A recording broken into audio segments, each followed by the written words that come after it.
It is a book on 21 days of being able to pause intentionally with great courage and compassion, to not compromise what you know you deserve.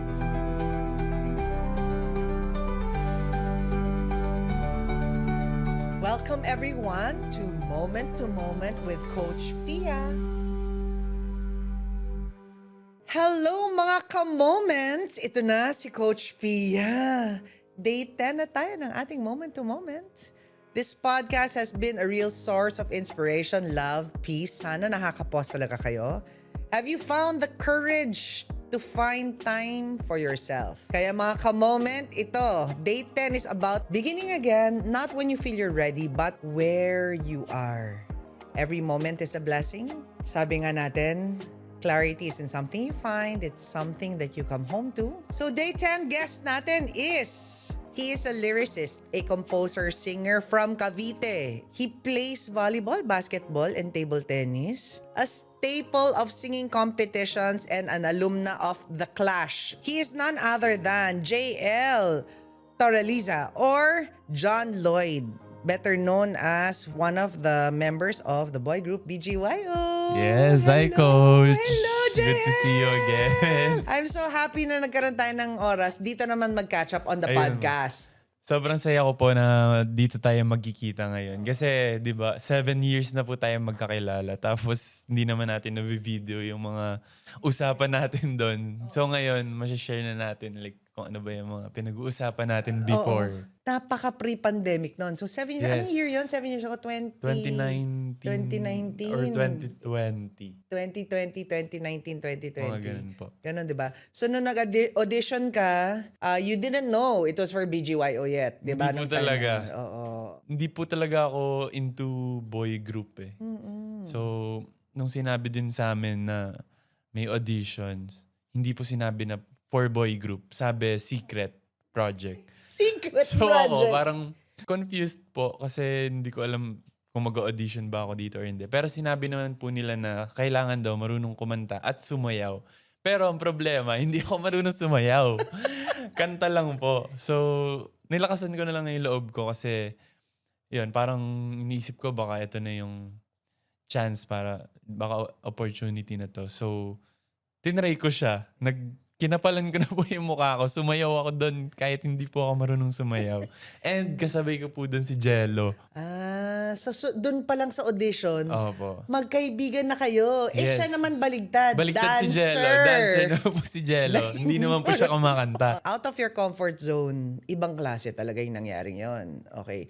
Tell me more. Kasi alam natin hindi madali yung dancing na pinadance sa'yo. Nung una, sobrang hirap na hirap po talaga ako kasi matigas po talaga yung katawan ko. So may mga times na na-frustrate ako sa sarili ko kasi pag nakikita ko si Nate tsaka Jello na ang galing, ang bilis nila makapick up ng sayaw.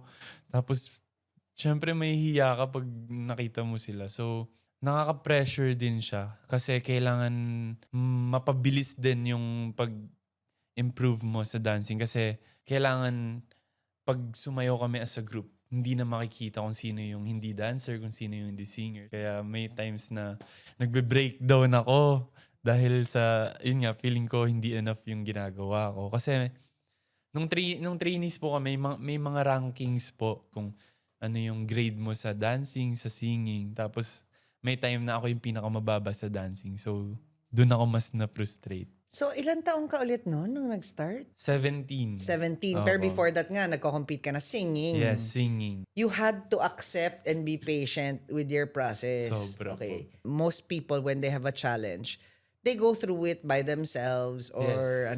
In your case kasi, pinagtatabi-tabi kayo ng iba-ibang artist, kaya iba yung level of stress. Paano mo inaraw-araw yung ganong challenge? Yun, nung time na nagte-training po kami, halos everyday talaga kami nagsasayaw tsaka kumakanta. Ang challenge pa nga po is, syempre, kailangan ko aralin sumayaw. Kailangan ko maging natural sa groove, sa everything. Pero, ang pinaka-challenge pa is, kailangan mo siya isabay sa pagkanta. So, dun pa lang, hirap na po ako. Kasi, pag pinagsabay mo na po siya, kailangan ng stamina talaga. And kailangan mo malaman kung saan ka hihinga. Yun po yung pinaka-importante sa sing and dance. So, hindi ka tulad ng balladeer mo na ano, Yes. diba? Tapos na, yun ganon. nga po, balladeer po ako nung pumasok.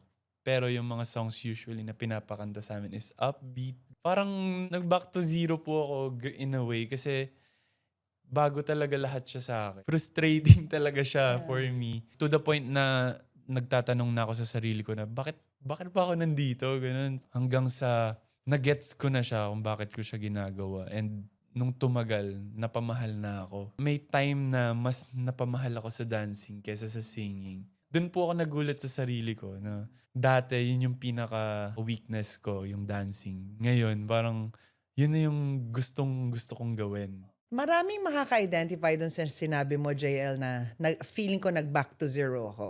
Yes. Di ba? So, paano natin marirelate yung back to zero experience na yon doon sa fact na nagpursigi ka lang nagpursigi? Kasi pwede namang back to zero tapos mawalan ka na ng pag-asa, di ba? Yes. How did you use your focus para malagpasan mo yung mga challenges na yan? Pag kasi nag-back to zero ka, tapos nagsimula ka ulit, syempre, sa umpisa, mahihirapan ka kasi hindi mo pa alam kung saan ka papunta. Pero ang naging mindset ko lang po talaga is, yung ina-aim ko is kailangan kong maging magaling sa bagay na yun, kung ano man yung ginagawa ko. Para hindi ako mapanghinaan ng loob. Kasi pag in-overthink mo na agad na, ay, parang hindi ko na kaya yan. Hindi mo talaga yun ma-achieve. So ako po, lagi kong sinasabi sa sarili ko na kaya ko yun. Kahit mahirap pa, hindi ko siya titigilan hanggat hindi ko makuha yung gusto ko. Kahit sa mga sports, like halimbawa may natry ako na hindi ako marunong, like di ko siya alam. Pag natutunan ko siya, kailangan maging magaling ako doon. Parang sobrang competitive ko. Bigyan natin sila ng additional context. Ilan kayong magkapatid? 2 lang. Diba? Panganay po ako. Anong age gap mo doon sa susunod? 5 years. 5 Yes. years, oo. So, you have a younger brother, younger sister? Sister. Okay. Younger sister. Oh, so only boy. Hindi ka lang Yes, panganay, only only boy boy. ka pa. Wow. So beginning again, not when you're ready but where you are, yun yung resilience na kailangan at nararanasan ng madalas ng isang panganay. Dahil may expectations kasi na binibigay sa atin yung pamilya. Tapos meron ka pang personal expectations mo sa sarili, mo, di ba? So, Doble-doble. patong yung pressure. Patong-patong. And that's a great example kasi binanggit mo hindi lang sing and dance pero kahit nilagay kita sa sports, yun din yung nagiging pananaw mo. Kailangan galingan mo dahil na doon ka na. Sige, basahin natin yung yung part na yon ng book. Begin again, not when you're ready, but where you are. The perfect moment doesn't come. The present moment does. And that is always enough. Every time you wake up to a new day, a task, a conversation, or even a work assignment, you are given an invitation. Not an invitation to be perfect, but to be fully present. Clarity doesn't require perfection. It simply asks that you show up, choose presence over perfection, and start where you are. Today, practice personal compassion by reminding yourself that showing up matters more than being ready or perfect. When in doubt, simply arrive with kindness for yourself. Parang relate ka dun sa sinabi natin, no? Opo. If I were to ask you, pa 25 ka na, di ba? Yes. Milestone din yun, di ba? Opo. Pag sinabi kong, what does beginning again mean for you at this age na pa 25 ka na? Yun yung pinakakailangan mo kasi hindi porket may na-achieve ka na, hindi ka magsisimula ulit.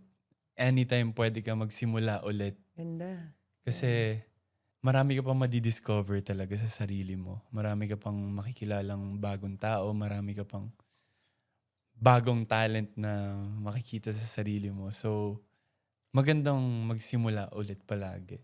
Para sa mga nakikinig, how about your own analysis on arriving at 25? Ano na ang feeling mong narating mo? Marami ka pa bang gustong gawin?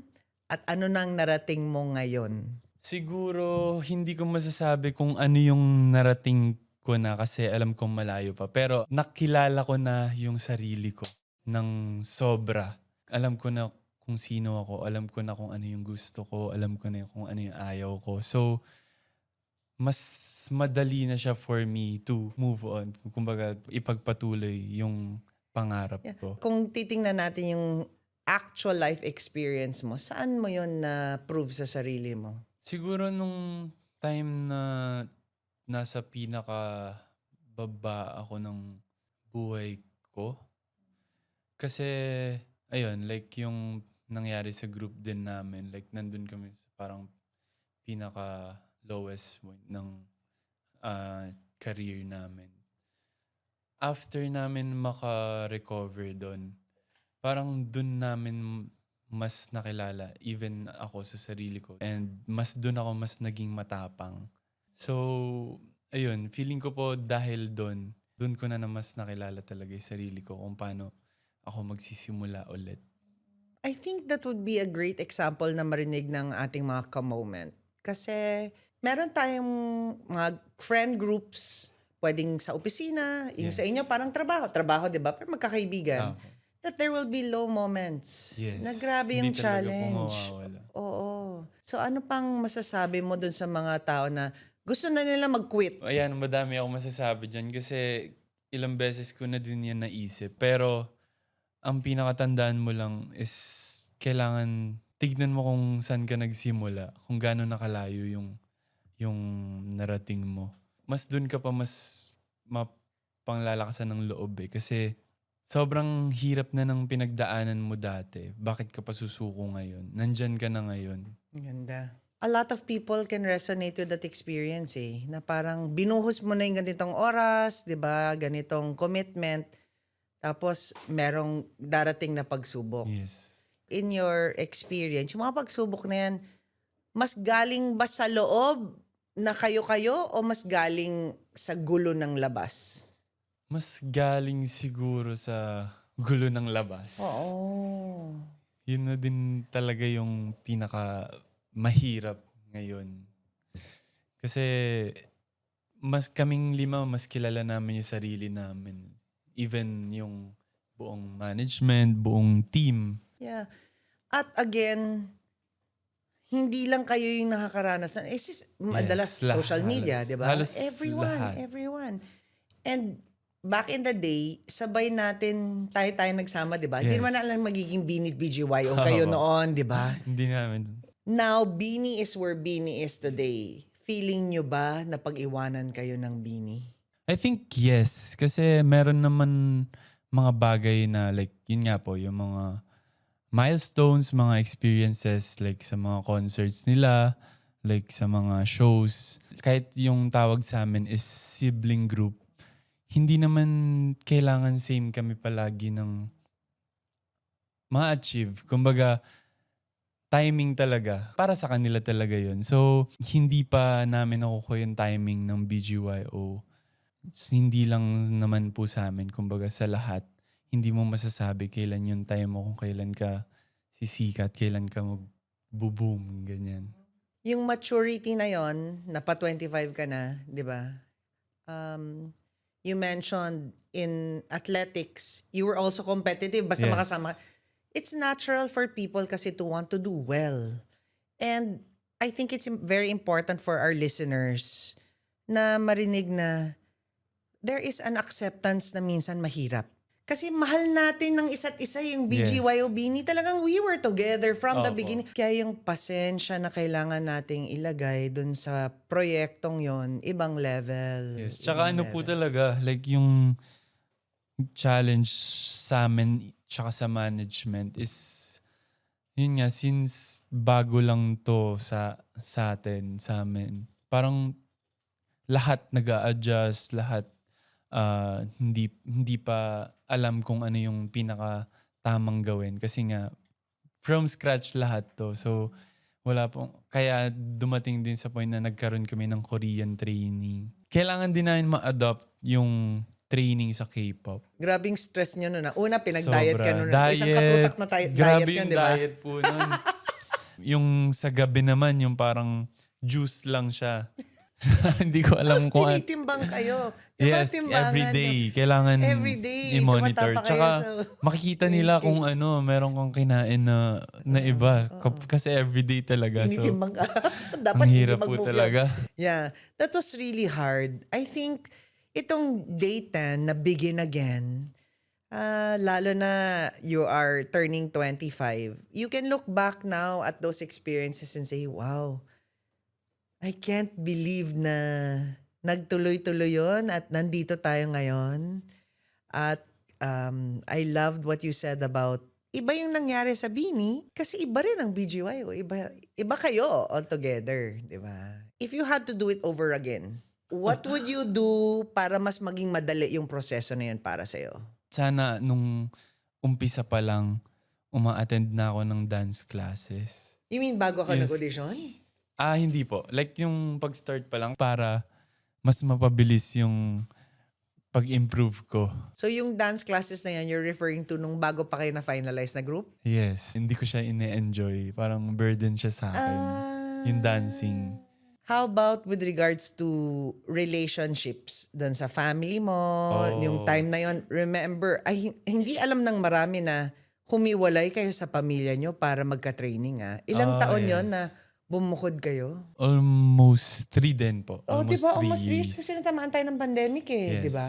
Sobrang bata ka po namin nun para mahiwalay sa family. Nung nahiwalay na ako, dun na ako nag-start na parang ma-homesick, ganyan, na namimiss ko yung family ko. So, parang kung uulitin ko man ulit, sana parang napakita ko na sa family ko na kung gaano ko sila kamahal, kung gaano sila kaimportante sa akin. Kasi yun dun ko lahat na-realize nung nahiwalay na ako sa kanila. Tapos a year after that, tsaka lang kayo na-launch, no? Or Opo. sa third year na-launch na? 2021. Grabe. The one thing, ano yung karanasan nyo na makulong ng pandemic? Kayo 5 lang, di ba? Actually, yun nga, hindi po namin talaga sure Kasi akala namin di na matutuloy. Kasabay pa po ito ng ABS shutdown. Oo. So, lahat kami walang idea kung anong mangyayari if itutuloy pa po ba kami. Sobrang nakakalungkot niya kasi parang yung training na pinaghirapan namin baka masayang lang.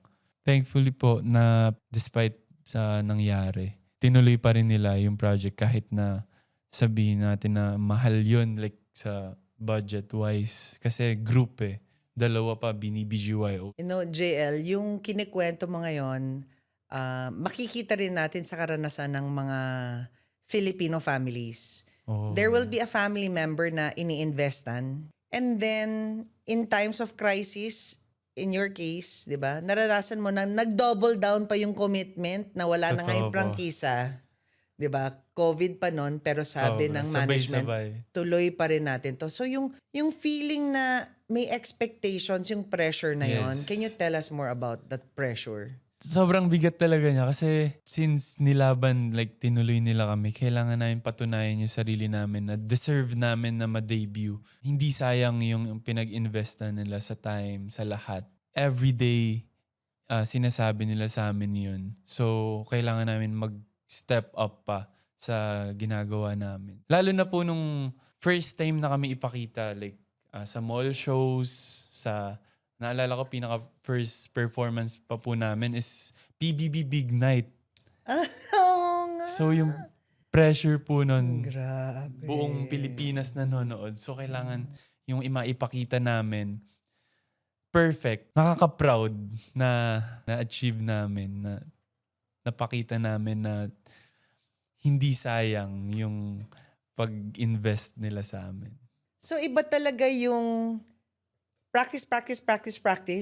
Pero pagdating doon, you just have to be yourself. There was just so much pressure. Especially since sabay-sabay nag-COVID, nawala yung prangkisa, pero sabi ng management, go. So Yes. katulad ng sinabi mo, there is a temptation for perfection. At yun ang gusto nating tanggalin sa day 10.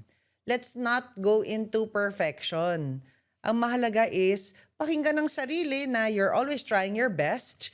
Pero perfection kasi actually releases what we call cortisol levels or cortisol hormones in our brain. At yon pag nasa-stress tayo, it actually can become addicting. Kapag ka nag-release na ng cortisol yung katawan, iba ang response ng singer, dancer pa naman. Alam mo yung feeling ng stressed versus you have to just let go. Let go. Just be where you are. Huwag ka dun sa perfectionism natin. Tama. Yun siguro yung natutunan namin sa journey. Kasi dati yun nga, parang ang sinabi po nila sa amin, kailangan perfect talaga. Pero nalilimutan namin maging kami. Para kaming robot tignan dati na feeling namin, pag nagkamali kami, sobrang pangit na ng performance. Pero ngayon, yung natutunan namin is, yun nga, be yourself. Kailangan nila makita yung pagiging ikaw sa performance kasi doon nila mas may enjoy yun. So may dalawa akong tanong sa'yo. Yung unang tanong is, kung meron ka mang kanta, maaaring magbahagi ng emotions mo sa buhay mo ngayon. What would that song be? Tapos kantahan mo naman kami. Yung song na pinang-audition ko, like sa The Clash, kung saan ako nag-start. Eto, mapanakit din po talaga to. Simula May pa warning dati, na. mapanakit na po talaga. Okay. Tanggap kong ako'y muling masasaktan, pagdurusa sa piling ko'y pagdaraanan. Ang tanging tanong ko lang, hanggang kailan aasa? Hanggang kailan magdurusa? Hanggang kailan? Ang ganda. Salamat naman, JL. Ayan, yun po yung song na pinang-audition ko. Ang ganda ng boses mo talaga. Thank you po. At ang ganda ng lyrics na yon. Hanggang kailan? Hanggang kailan? And what we're trying to hope, inspire sa mga ka-moment natin dito sa Day 10 is, tuloy-tuloy lang, just be patient with your process. Para sa'yo ba yung lyrics na yon? Actually, yes po. Sobrang sakto nga po sa topic ngayon kasi 'di ba, may times nga po na nagda-doubt ka sa sarili mo. Like, yun, tinatanong mo hanggang kailan ba to? Pero pag inalis mo yung ganong thinking na hanggang kailan ba to, parang dun ka mas makaka-move forward eh. Gawin mo lang yung ginagawa mo ngayon. Huwag mong i-overthink yung mga possible na mangyari sa future. Kasi pag talaga inisip mo yung future, dun na masisira yung ulo mo kasi nakakabaliw siya isipin. Pero pag yung mas inisip mo yung present, makakagalaw ka ng maayos. We will be looking back at this, JL, this podcast. Actually po. Nai-imagine ko na ilang taon, babalikan natin, sabihin natin, yun eh. Ito yun. Ito talaga yun. Yun.